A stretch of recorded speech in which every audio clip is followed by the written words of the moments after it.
Diane Abbott is the Member of Parliament for Hackney North and Stoke Newington. She is the longest-serving black MP and was the first black MP in British government. She is currently the Shadow Home Secretary for the Labour Party and a staunch Corbyn supporter, having assisted his leadership bid in 2015.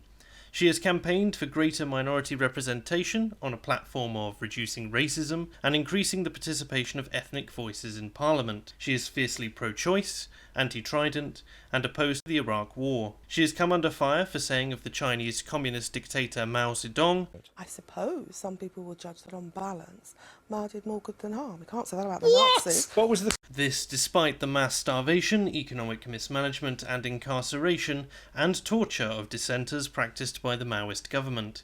She was also called out recently for drinking on the London Underground, despite it being illegal to do so. The majority of her campaigning and political life centres around racial issues, representation and equity, which are the focus of this video. Despite claiming to support racial equality, Diane Abbott has in several instances backed or tendered proposals and made statements which would seem to go against this aim. Diane Abbott supports the NHS, as does the Labour Party. In fact, it's one of the key areas for investment mentioned in their manifesto. But in Diane's mind in 1996, the NHS was less important than who comprised it. She said in a column for the Hackney Gazette of 20 newly recruited nurses that blonde, blue-eyed Finnish girls have never met a black person before, and this made them unsuitable for nursing. Abbott later claimed that she had not meant to criticise the nurses on the basis of race, but instead denounced them as just here to improve their English and unlikely to give the British Health Service a lifetime's commitment. The issue here not being whether it was right or wrong to recruit nurses from overseas, but that Miss Abbott decided that the best way to open this conversation was through an attack on ethnicity as a factor in ability, and an implicit claim that black people required different standards and practices of care than white people, especially when principally the issue was around Britishness, not race. It should also be noted that at the time Miss Abbott claimed that Finnish people neither understood nor could care for people of other races. Miss Finland was of Nigerian and Finnish descent. More recently, in 2003, Abbott criticised Tony Blair and Harriet Harman for their choice to educate their children privately rather than in a public school. It quickly emerged that Diane herself had sent her son to the City of London private school, itself costing over £10,000 per annum, in a move that once revealed she called an indefensible move on her part to put her son before her politics. She claimed it was just this once, revealing a personal philosophy, I believe, of one rule for her and another for her constituents.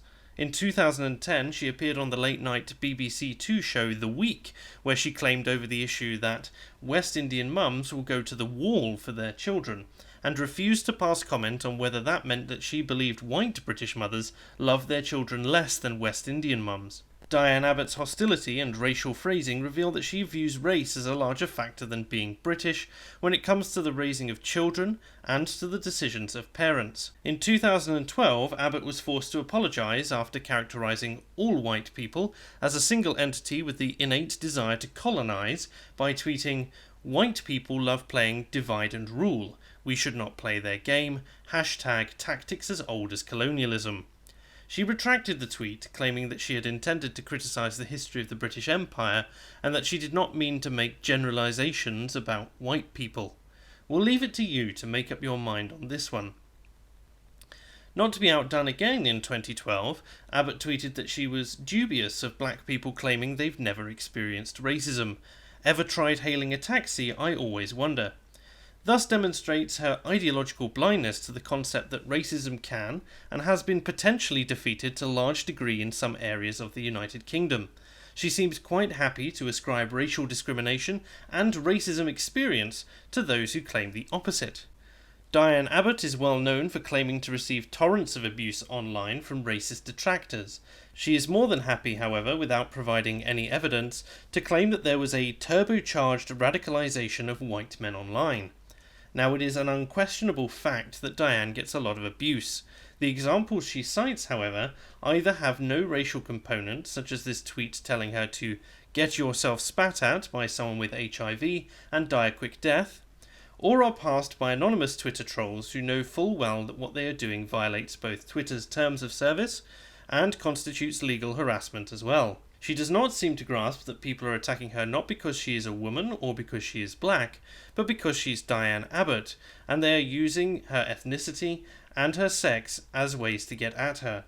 That's not defending the abuse she receives, but merely pointing out that she has no evidence that she is being targeted exclusively by white men, or any other demographic for that matter, and to do so is arguably racist. In 2016, in the role of Shadow Health Secretary, Diane Abbott was speaking at the Brexit Unite Against Hatred and Racism event at the Labour Party conference, arguing in favour of increased immigration and protection for freedom of movement. She claimed that the people that complain about the freedom of movement will not be satisfied because what they really want is to see less foreign-looking people on their streets. This statement comes despite research showing that the racial divide in Britain is lower than almost anywhere else in the world. She would prefer to claim that Brexiteers view the world through a racial or ethnic lens, as opposed to a culturally British one. Finally, Labour has, since the 90s, pioneered all-women shortlists for certain constituencies, in an attempt to broaden women's representation in Parliament and the party. Irrespective of how you feel about discriminatory affirmative action plans for women, Diane Abbott had this to say on the subject in 2017. All-women shortlists have returned essentially white women, she said. That has meant there is a democratic deficit in terms of black and ethnic minority women. What we need to do is return and have all-black shortlists. In areas where there are black majority cities like Leicester, we ought to consider black shortlists. That isn't beyond our thinking. It is clear then that despite there being no evidence of racial discrimination, bias or racist policy, Diane Abbott was happy to claim foul play, ask for current meritocratically selected candidates for female-only positions to be deselected in favour of an overtly racist hiring process that would discriminate against white women alongside the pre-existing exclusion of male candidates. Is Diane Abbott a racist then? It's up to you to decide. I've laid out the events as seen here, references will be in the description, and if I've missed any context then feel free to contact me, comment below, and I will make a list of amendments to be pinned at the top of the comment section. Thank you very much for watching, and have a great week.